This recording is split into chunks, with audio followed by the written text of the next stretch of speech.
Subscribe करें गुरुजी world और bell icon को प्रेस करें सबसे पहले सिलेक्शन के लिए। जय हिंद साथियों, स्वागत करता हूं आपका गुरुजी वर्ल्ड एग्जाम स्टडी प्लेटफॉर्म में। साथियों, एसएससी जीडी के लिए हम लोग यहां पर मॉक टेस्ट 1 देखने जा रहे हैं, जिसमें सामान्य ज्ञान के टॉप 30 क्वेश्चंस आपको देखने को मिलेंगे। तो पहला क्वेश्चन आप सभी लोगों के सामने आ चुका होगा। इसमें पूछा जा रहा है आपसे, सिंधु घाटी सभ्यता का हड़प्पा नगर किस नदी के किनारे पर स्थित है। यानी कि हड़प्पा नगर जो है वो कौन सी नदी के किनारे पर स्थित है, ये आपसे पूछा जा रहा है। देखिए, अगर आपसे पूछ लिया जाता है कि मोहनजोदड़ो किस नदी के किनारे पर स्थित है, तो आप बताते हैं सिंधु नदी के किनारे पर स्थित है मोहनजोदड़ो। लेकिन यहाँ पर आपसे जो पूछा जा रहा है वो पूछा जा रहा है हड़प्पा नगर कौन सी नदी के किनारे पर स्थित है। तो आपको याद रखना है रावी नदी के किनारे पर स्थित है। अगर मान लीजिए आपसे पूछ लिया जाता कि मोहनजोदड़ो जो कि एक स्थल है, इसके उत्खननकर्ता कौन है, तो राखालदास बनर्जी आप लोग बताते। अगर आपसे पूछ लिया जाता है कि हड़प्पा के उत्खननकर्ता कौन है, तो आप लोग दो नाम याद रखते, दयाराम साहनी का और माधव स्वरूप वत्स का। अगला क्वेश्चन देखिए, यहाँ पर आपसे पूछा जा रहा है वायुमंडल में ओजोन गैस कहाँ पाई जाती है। शोभ मंडल में, आयन मंडल में, समताप मंडल में या बहिर्मंडल में। तो आप सभी लोग देखिए, याद रखिएगा, अगर आपसे ये प्रश्न पूछा जा रहा है तो इसका राइट आंसर क्या हो जाएगा, यानी कि ओजोन गैस ताप मंडल में पाई जाती है। आप सभी लोगों को याद रखना है। अगला क्वेश्चन देखिए, आपसे यहां पर पूछा जा रहा है कि भारतीय रिजर्व बैंक की स्थापना कब हुई।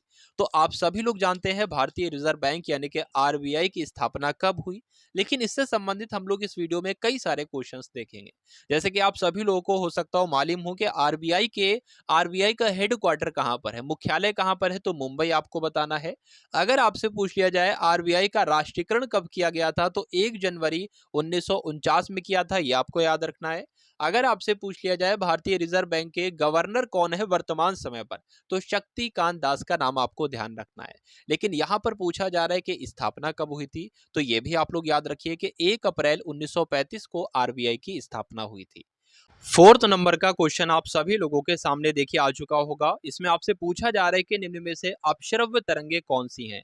तो देखिए, 3 तरह की तरंगे होती हैं, अपश्रव्य तरंगे, श्रव्य तरंगे और पराश्रव्य तरंगे। अगर हम लोग देखिए बात करें श्रव्य तरंगों की आवृत्ति कितनी होती है, तो 20 हर्ट्ज से लेकर 20,000 हर्ट्ज के बीच की आवृत्ति वाली तरंगों को श्रव्य तरंगे कहा जाता है। अगर पराश्रव्य तरंगों की बात करें तो 20,000 हर्ट्ज से ऊपर की आवृत्ति वाली तरंगों को पराश्रव्य तरंगे कहा जाता है।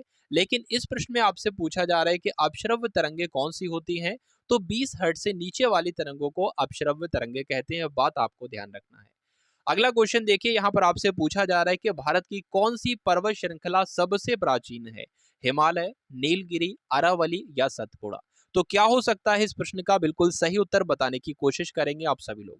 तो यहाँ पर जो लोग भी ऑप्शन नंबर सी के साथ हैं उन सभी का आंसर यहाँ पर बिल्कुल राइट हो जाता है।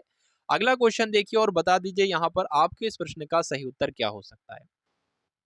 तो पूछा जा रहा है कि उत्तर प्रदेश का पहले लोकायुक्त कौन थे, उत्तर प्रदेश के प्रथम लोकायुक्त कौन थे, ये आपको बताना है। देखिए, आपसे यहाँ पर यह भी पूछा जा सकता है कि उत्तर प्रदेश के पहले मुख्यमंत्री कौन थे। तो अगर मुख्यमंत्री पूछें तो आप बताओगे पंडित गोविंद वल्लभ पंत। तो पंडित गोविंद वल्लभ पंत ये तो उत्तर प्रदेश के पहले मुख्यमंत्री हो गए। उत्तर प्रदेश की पहली महिला मुख्यमंत्री भी आपसे पूछी जा सकती हैं, तो सुचिता कृपलानी आपको बताना है। और उसके अलावा अगर बात करें तो ये दोनों याद रखेंगे आप लोग पॉइंट। अगर हम लोग इस प्रश्न के सही उत्तर की बात करें तो उत्तर प्रदेश के पहले जो लोकायुक्त हैं वो विशंभर दयाल हैं, ये भी आपको याद रखना है। तो जो लोग भी ऑप्शन नंबर ए के साथ हैं उन सभी का आंसर यहाँ पर बिल्कुल सही हो जाता है। अगला क्वेश्चन देखिए, पूछा जा रहा है कि पृथ्वी का सबसे निकटतम ग्रह कौन सा है, यम, मंगल, शुक्र या बुध। देखिए, आपको यहाँ पर याद रखना है कि जो पृथ्वी का सबसे निकटतम ग्रह होगा उसी को हम लोग सांझ का तारा कहते हैं, उसी को हम लोग भोर का तारा कहते हैं, उसी को हम लोग सबसे चमकीला ग्रह कहते हैं और उसी को हम लोग सबसे गर्म ग्रह कहते हैं। तो मैंने आपको कई सारे हिंट्स दे दिए, तो आप लोग बताइए इसका राइट आंसर क्या होगा। तो यहाँ पर आप सभी लोगों को ध्यान रखना है कि पृथ्वी का सबसे निकटतम ग्रह जो है वो शुक्र है और इसी को सांझ का तारा और भोर का तारा कहा जाता है। ये बात भी आप सभी लोगों को ध्यान रखना है। अगला क्वेश्चन देखिए और बता दीजिए इस क्वेश्चन का राइट आंसर आपका क्या हो सकता है। पूछा जा रहा है कि भारत में नियमित जनगणना की शुरुआत किसके कार्यकाल में हुई। देखिए, दो बातें आपको यहां पर ध्यान रखना है। अगर मान लीजिए यहां पर एक शब्द आया है नियमित, अगर यहाँ पर नियमित शब्द नहीं आता तो आपका उत्तर हो जाता लॉर्ड म्यो। लेकिन अगर प्रश्न में नियमित आ जाए तो आपका उत्तर क्या होगा, लॉर्ड रिपन होगा। ये दोनों बातें आप सभी लोगों को बहुत ही अच्छे तरीके से ध्यान रखनी है, क्योंकि 1872 में सबसे पहली जनगणना हुई थी, लेकिन नियमित रूप से जो जनगणना हुई है ना वो लॉर्ड रिपन के कार्यकाल से शुरू हुई है, नियमित रूप से जनगणना। तो ये भी बात आपको ध्यान रखना है। तो जो लोग भी ऑप्शन नंबर बी के साथ हैं उन सभी का आंसर यहाँ पर बिल्कुल राइट हो जाता है। अगला क्वेश्चन देखिए कि सिमलीपाल वन्यजीव अभयारण्य किस राज्य में स्थित है, गुजरात में, ओडिशा में, मध्य प्रदेश में या असम में। साथियों अगर हम लोग बात करें, बहुत ही महत्वपूर्ण प्रश्न आपके लिए यहाँ पर लाया जा चुका है। तो आपको ध्यान रखना है कि सिमलीपाल वन्यजीव अभयारण्य ओडिशा में स्थित है। देखिए ओडिशा की अगर बात करें तो ओडिशा के लिए दो योजनाएं जो शुरू की गई हैं बहुत ही महत्वपूर्ण है। पहली योजना है आशीर्वाद योजना, कहाँ शुरू की गई है, ओडिशा में। दूसरी योजना है बिंदु सागर सफाई योजना, कहाँ शुरू की गई है, ओडिशा में। ये दोनों ही बातें आपको, दोनों ही योजनाएं याद रखना है। अगला क्वेश्चन देखिए, पूछा जा रहा है इसमें आपसे कि भारत सेवक संघ की स्थापना किसने की थी। तो भारत सेवक संघ की स्थापना किसने की थी बताने की कोशिश करेंगे आप सभी लोग, बताइए। देखिए बात करें अगर हम लोग गोपाल कृष्ण गोखले की, तो गोपाल कृष्ण गोखले ने ही भारत सेवक संघ की स्थापना की थी। और गोपाल कृष्ण गोखले कौन है, आप सभी लोग एक बार ध्यान रखेंगे कि ये महात्मा गांधी इनको अपना गुरु मानते थे। महात्मा गांधी के गुरु कौन थे, तो गोपाल कृष्ण गोखले, आप सभी लोगों को याद रखना है। अगला क्वेश्चन देखिए कि भारत में राष्ट्रीय आय की गणना कौन करता है, ये आपको बताना है। देखिए 2 से 3 प्रश्न है जो आपसे बहुत ही बार बार पूछे जाते हैं। एक प्रश्न जो कि बहुत ही महत्वपूर्ण है, मैं आपको बता देता हूं, राष्ट्रीय आय से संबंधित आपसे पूछा जाएगा कि राष्ट्रीय आय लेखांकन का जन्मदाता किसे कहा जाता है। तो साइमन कुजनेट्स को क्या कहा जाता है, राष्ट्रीय आय लेखांकन का जन्मदाता कहा जाता है। ये बात आपको ध्यान रखना है। दूसरा प्रश्न आपसे पूछा जा सकता है कि भारत की राष्ट्रीय आय और प्रति व्यक्ति आय की गणना को सबसे पहले किसने किया था। तो आप सभी लोग याद रखेंगे, एक नाम दादा भाई नौरोजी को कहा जाता है। कहा जाता है नहीं, बल्कि दादा भाई नौरोजी ने की थी सबसे पहली गणना। और दादा भाई नौरोजी को क्या कहा जाता है, grand old man of India भी कहा जाता है। यह बात भी आपको ध्यान रखना है। बात करें अगर हम लोग इस प्रश्न के सही उत्तर की, तो राष्ट्रीय आय की गणना कौन करता है, केंद्रीय सांख्यिकीय संगठन ही करता है। यानी कि इस प्रश्न का सही उत्तर आपका ऑप्शन नंबर बी हो जाता है। अगला क्वेश्चन देखिए कि अंतरराष्ट्रीय न्यायालय कहां पर स्थित है, पेरिस में, द हेग में, रोम में या न्यूयॉर्क में। देखिए अगर ऑप्शन में मान लीजिए अंतरराष्ट्रीय न्यायालय कहां पर स्थित है, द हेग ना हो, अगर वहां पर नीदरलैंड हो जाए तो आपको क्या उत्तर करना है, नीदरलैंड करना है, क्योंकि द हेग जो है वो नीदरलैंड में ही है। तो अंतरराष्ट्रीय न्यायालय कहां पर स्थित है, तो द हेग आपको आंसर बताना है। यहां पर आपको बताना है कि तृतीय पानीपत का युद्ध कब लड़ा गया था, यानी कि जो पानीपत का तीसरा युद्ध हुआ था ये कब लड़ा गया था और किन के बीच लड़ा गया था, इसमें से कौन विजयी हुआ था, यह भी आपको बताना है। तो बात करें सबसे पहले अगर पानीपत का युद्ध कब हुआ था, तो 1761 में हुआ था, ये आपको मालूम होना चाहिए। बात करें अगर किनके मध्य हुआ था, तो मराठों के बीच और अहमद शाह अब्दाली के बीच हुआ था। इसमें अहमद शाह अब्दाली की जीत हुई थी। तो ये सारी बातें आप सभी लोगों को ध्यान रखना है। अगला क्वेश्चन देखिए और बता दीजिए इस प्रश्न का बिल्कुल सही उत्तर आपका क्या हो सकता है कि विश्व के कुल क्षेत्रफल का कितने प्रतिशत भाग भारत के पास है।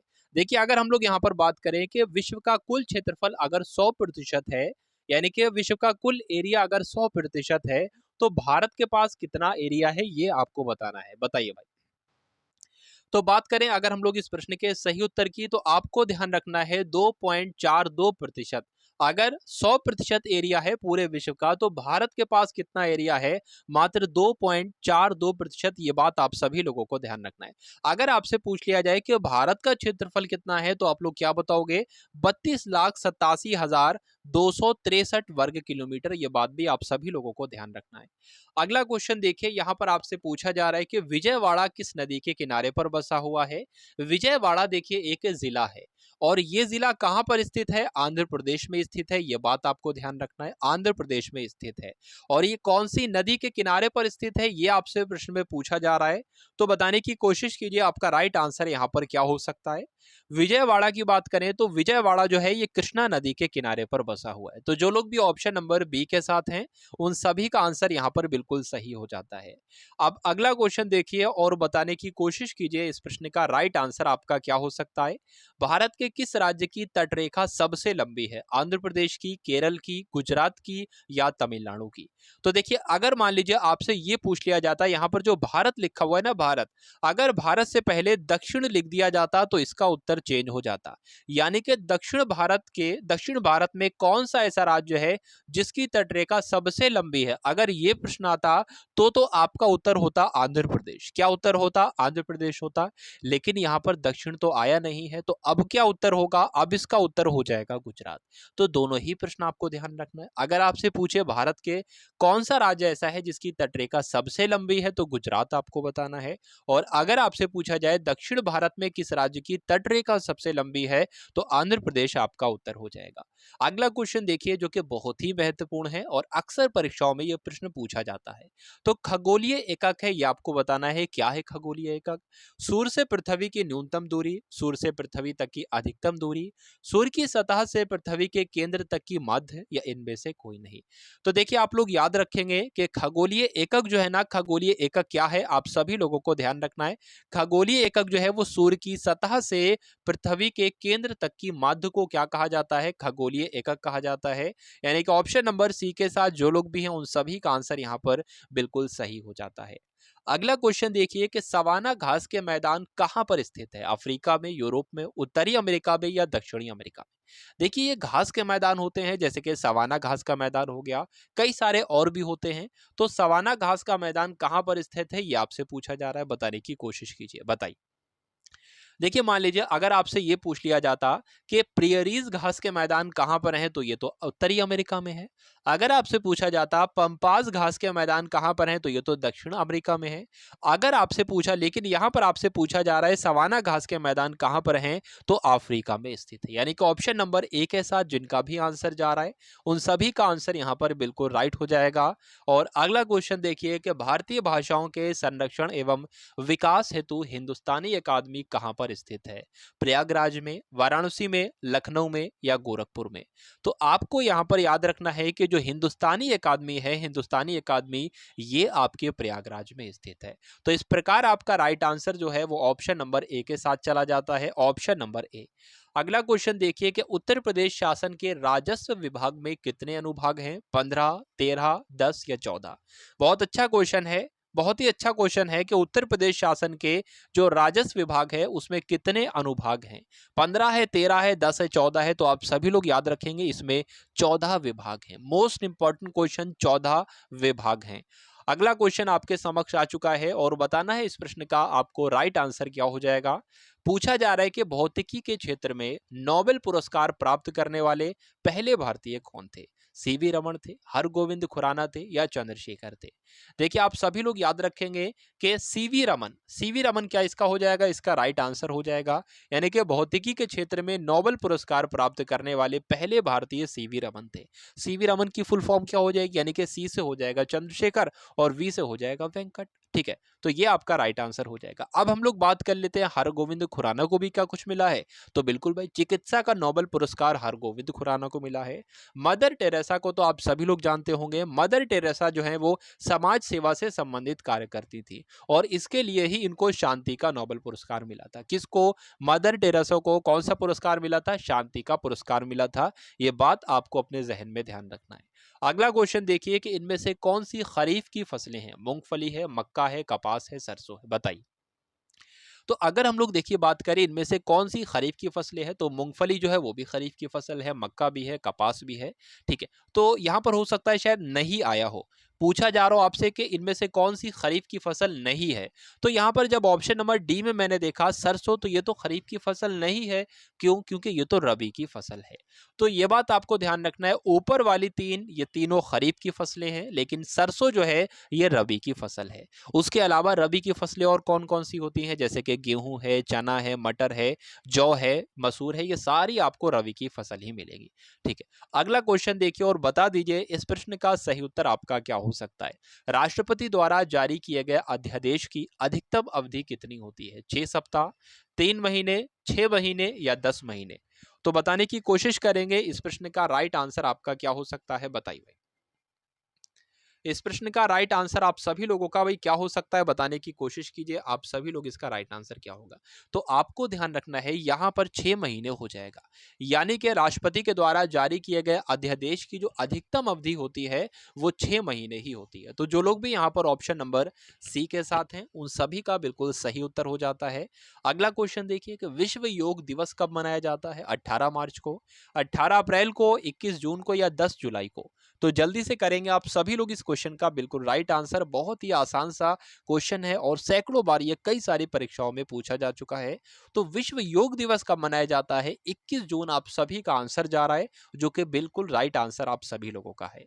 अगला क्वेश्चन देखिए कि रिंग किस खेल से संबंधित है? रिंग बोले तो रिंग क्या हो जाएगा यहाँ पर अगर बात करें, जैसे कि मान लीजिए क्रिकेट जो होता है वो एक पिच पर खेला जाता है, आप सभी लोग जानते होंगे एक पिच पर खेला जाता है। उसी प्रकार ऐसा कौन सा खेल है जो रिंग के अंदर खेला जाता है? तो टेनिस तो नहीं खेला जाता है, घुड़सवारी भी नहीं खेली जाती है। तो यहाँ पर इसका राइट आंसर जो होगा वो आपका मुक्केबाजी हो जाएगा। यहाँ पर इसका राइट आंसर क्या हो जाएगा? मुक्केबाजी हो जाएगा। यानी कि मुक्केबाजी जो है ना वो रिंग के अंदर ही तो खेली जाती है। जैसे कि एक खेल है रग्बी है या क्रिकेट है, ये दोनों ही खेल कहाँ पर खेले जाते हैं? पिच पर खेले जाते हैं। तो ये भी आपको कल पूछा जा सकता है कि जो पिच है यानी कि पिच से संबंधित कौन सा खेल है? तो क्रिकेट है और उसके अलावा रग्बी है, ये बात आपको ध्यान रखना है। अगला क्वेश्चन देखिए यहाँ पर आपसे पूछा जा रहा है कि कांग्रेस का प्रथम ब्रिटिश अध्यक्ष कौन थे?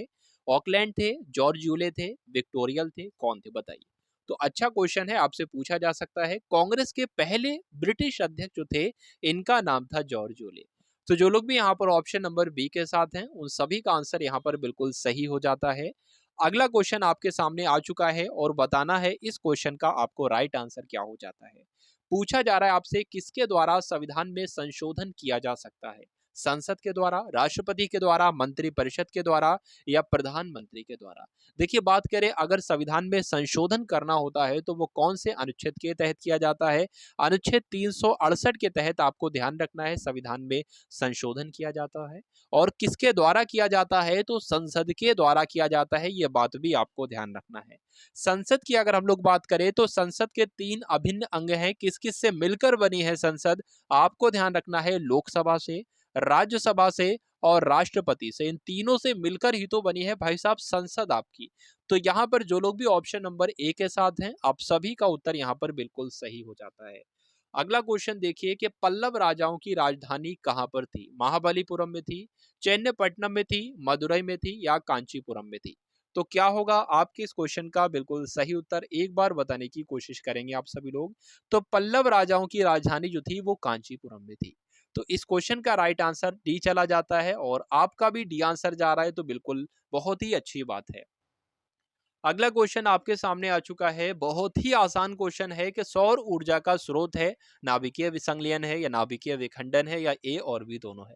तो बहुत ही आसान सा क्वेश्चन है। ये क्वेश्चन मैं आपको सुपुर्द करता हूं और आपको बताना है इस क्वेश्चन का राइट आंसर कमेंट सेक्शन में। अगला क्वेश्चन आपके सामने आ चुका है। ये दोनों ही क्वेश्चन, एक तो नैनीताल झील कहाँ पर है ये पूछा जा रहा है और इससे पहले क्वेश्चन है कि बुर्जिल दर्रा कहाँ पर स्थित है, ये आपसे पूछा जा रहा है। तो बुर्जिल दर्रा कहाँ पर स्थित है? जम्मू कश्मीर में, गुजरात में, कर्नाटक में या ओडिशा में, ये आपको बताना है। देखिए अगर बात करें बुर्जिल दर्रा जो है ये कहाँ पर स्थित है? बुर्जिल दर्रा हो गया, जोजिला दर्रा हो गया, ये दोनों ही कहाँ पर स्थित है? जम्मू कश्मीर में स्थित है। उसके अलावा पीर पंजाल एक दर्रा है, ये भी जम्मू कश्मीर में स्थित है। एक बनिहाल दर्रा है, ये भी आपका जम्मू कश्मीर में ही स्थित है। मैं आपको फिर से रिवीजन करा देता हूँ, ये 4 दर्रे जम्मू कश्मीर में है। एक तो बुर्जिल दर्रा हो गया, एक जोजिला दर्रा हो गया, उसके अलावा पीर पंजाल दर्रा हो गया और बनिहाल दर्रा हो गया। ये चारों दर्रे कहाँ पर स्थित हैं? जम्मू कश्मीर में स्थित हैं। अब अगला क्वेश्चन देखिए कि नैनीताल झील कहाँ पर स्थित है? राजस्थान में, जम्मू कश्मीर में, उत्तराखंड में या गुजरात में? तो अच्छा क्वेश्चन है, बताने की कोशिश करेंगे आप सभी लोग। देखिए मैं आपको बता दूं, जिस किसी भी शब्द के अंत में ता आ जाए, यानी कि अगर आपसे पूछा जाए झील, जैसे कि नैनीताल झील होगी तो इसके अंत में क्या आ गया? ताल आ गया। उसके अलावा ठीक है, माला ताल झील होगी, उसके अंत में क्या आ गया? ताल आ गया। राकस ताल झील होगी, उसके अंत में क्या आ गया? ताल आ गया। तो जिसके जिसके अंत में ताल आ जाए झील के, वो आपकी कहाँ पर आपको देखने को मिलेंगी? उत्तराखंड में देखने को मिलेंगी। यानी कि नैनीताल झील कहाँ पर स्थित है, तो उत्तराखंड में है। ये बात आप सभी लोगों को ध्यान रखना है। तो ये थे टॉप 30 क्वेश्चन सामान्य ज्ञान के एसएससी जीडी के लिए। आप सभी लोगों से मैं रिक्वेस्ट करूंगा कि जिन लोगों ने भी चैनल को सब्सक्राइब नहीं किया तो सभी लोग एक बार चैनल को सब्सक्राइब करेंगे, और अगर हो सके तो इस वीडियो को भी आप सभी लोग अपने मित्रों में जरूर शेयर करेंगे। तो मिलते हैं हम सभी लोग आने वाली वीडियो में। जय हिंद साथियों। सब्सक्राइब करें गुरुजी वर्ल्ड और बेल आइकन को प्रेस करें सबसे पहले सिलेक्शन के लिए।